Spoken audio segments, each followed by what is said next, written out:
Hola, buenos días. ¿Cómo están, amigos? Es un gusto poder estar nuevamente un día más a través de este medio y poder compartir una palabra de Dios, una reflexión que nos ayude cada día porque la palabra del Señor, como dice Hebreos, es viva y es eficaz. O sea, es una palabra que permanentemente nos ministra, que permanentemente hace que nosotros reflexionemos acerca de nuestro proceder, de nuestra conducta, de las cosas que aún nos falta y aún nos queda para poder encaminarnos hacia aquel momento en el cual podamos encontrarnos cara a cara con nuestro Señor Jesús.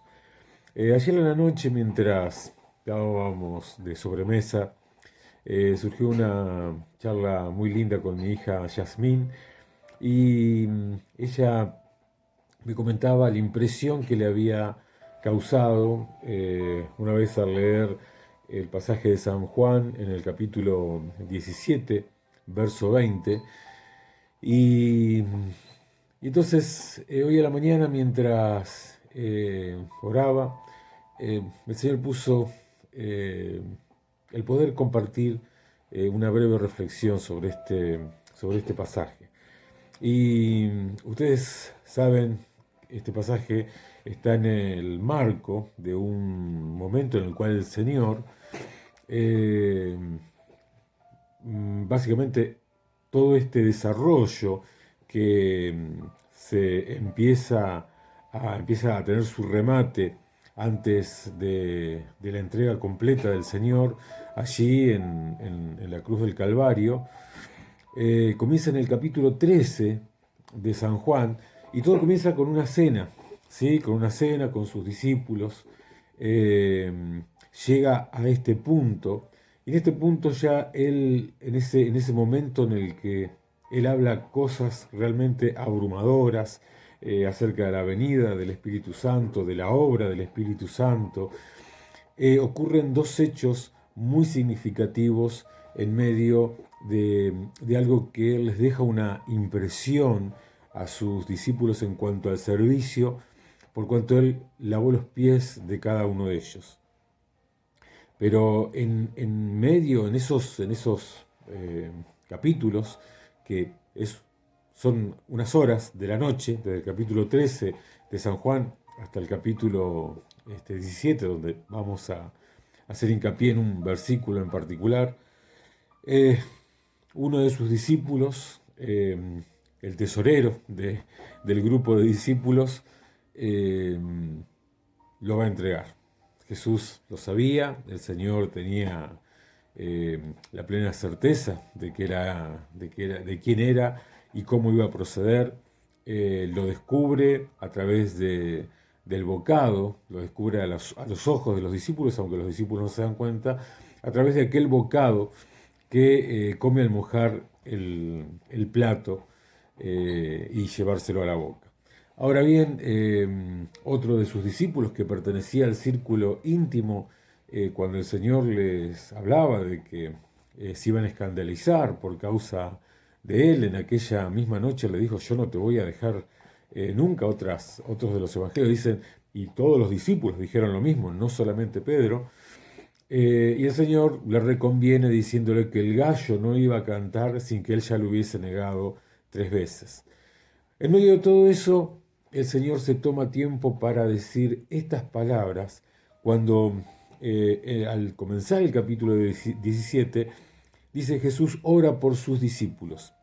Y dice la palabra de Dios, mas no ruego solamente por estos, sino también por los que han de creer en mí por la palabra de ellos.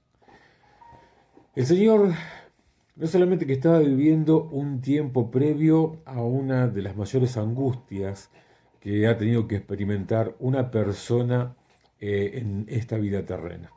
¿No? Él después de ahí sale, cruza en el Valle del Cedrón, él es un arroyito, el torrente de Cedrón, cruzan y van al Monte de los Olivos. Pero él se toma este trabajo de poder ver más allá de su dolor, más allá del momento previo a su agonía. Se toma un minuto, un tiempo en esa oración para orar, no solamente por los que el Señor les había dado, sino que Él mismo les dice, no perdí a ninguno de los que me diste.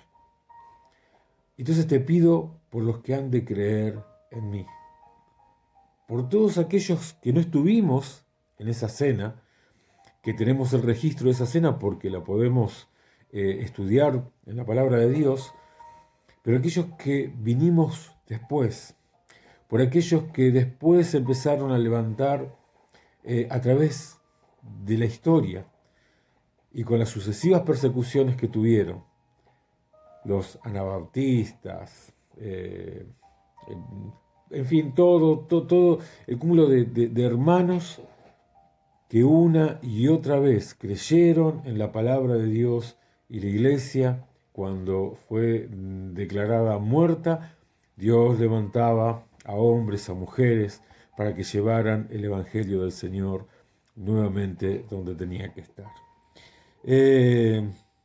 Mas no ruego solamente por esto, sino también por los que han de creer en mí por la palabra de ellos.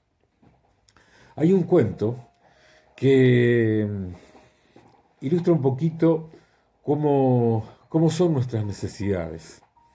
En el momento de las angustias lo único que miramos es nuestra angustia, miramos nuestro dolor, sea lo que fuera, una pérdida física, un dolor físico, una pérdida económica. Eso nos mantiene a veces creyendo que nuestra mirada está bien puesta y orando por ese problema, cuando el Señor dijo que no nos hiciéramos problema por nada, porque de esas cosas se encarga el Señor. No se hagan problema ni por lo que han de comer, ni por lo que han de vestir. Yo me encargo de eso, dijo el Señor. Y este cuento relata la historia de un maestro y un discípulo.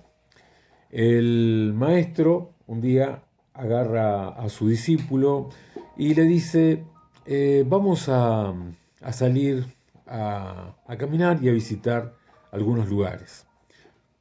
Salen, llegan hasta un poblado, donde van a una casa muy, muy humilde, que tenía una vaca en la entrada de la casa. Esas personas eran 8, estaba el matrimonio, los hijos, los padres de uno de los cónyuges.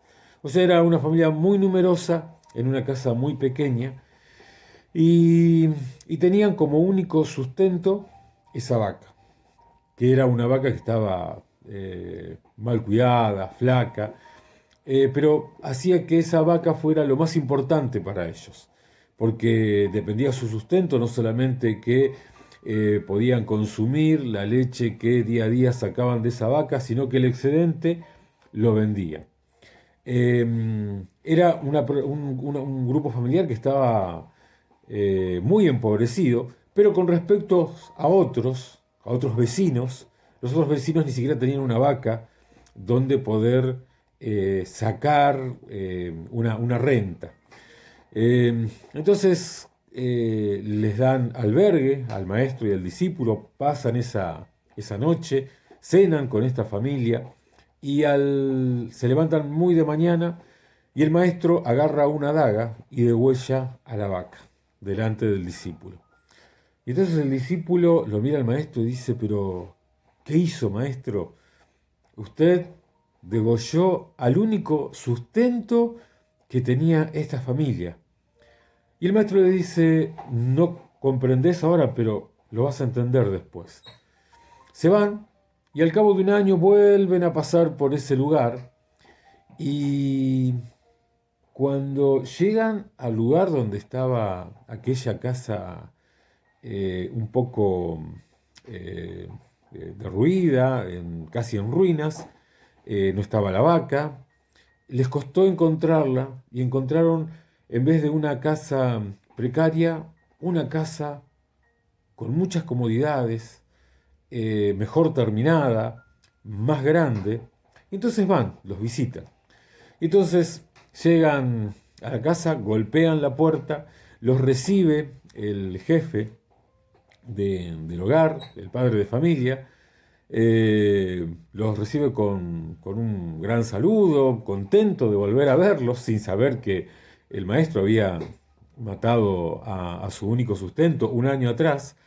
Y entonces el jefe de familia le dice, ustedes saben, el día que ustedes se fueron, ese mismo día me degollaron la vaca. Entre las conversaciones que empezaron a tener tanto el jefe de familia como el maestro y el discípulo. Entonces no le dijeron nada. Y entonces le pregunta al maestro, ¿y qué hicieron? Dice, bueno, dice, teníamos un enorme terreno atrás, que era todo yuyal. Y entonces empezamos a sembrar semillas para poder tener nuestro sustento. Pero resulta que la producción fue muy buena y entonces empezamos a venderla. Y con el excedente de esa venta comenzamos a agrandar la casa y a construir. Entonces, la moraleja de esto es que muchas veces hay cosas que nos atan, que no nos permiten ver más allá. Nuestro maestro, él pudo ver más allá.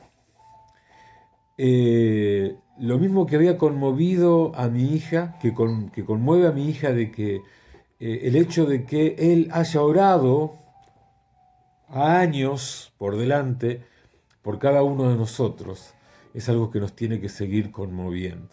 Porque muchas veces nosotros vemos a nuestra vaca flaca a nuestro lado, a nuestro costado, y esas son las cosas que nos atan a esta vida terrena, ¿sí? Pero ni bien es quitada esa vaca, podemos ver más allá. El Señor no se centró solamente en el momento que iba a pasar, no se centró solamente en el momento que estaba por vivir allí en el monte de Getsemaní. No se centró en la herida que le causó que Judas, uno de ellos, los traicionara. Ni siquiera que Pedro, que le dijo, mi vida voy a dar por vos, Señor, le dijo, Pedro, no vas a cantar el gallo sin que me hayas negado 3 veces. Poder ver más allá no tiene precio. Poder ver más allá de nuestras propias situaciones que nos hacen estar atados a este mundo, ¿no?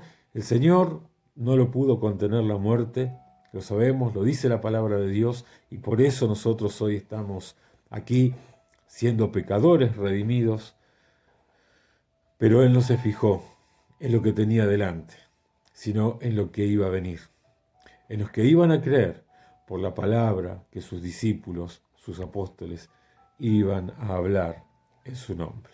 Hermanos, Dios los bendiga, que tengan muy buen domingo.